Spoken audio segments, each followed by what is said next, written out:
top 2 or 3 things that you would really want to focus on during your administration? There was a lot. My website has a bunch of ideas, and we were trying to get some traction. But the reality is, there's 3 big things that have to happen.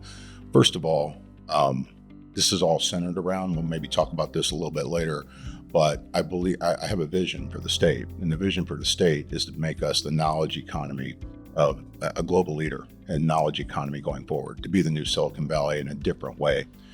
But in order to get there, the things we have to solve right now, we've got a massive education crisis on our hands. So we've got to fix education. I would feel like a failure if I didn't get anything done on education in my tenure. Healthcare, another massive one. And something course, you know something about? Yeah, something about. And of course, the economy. The economy as it pertains to both growth and also affordability. Those are huge issues we've got to solve.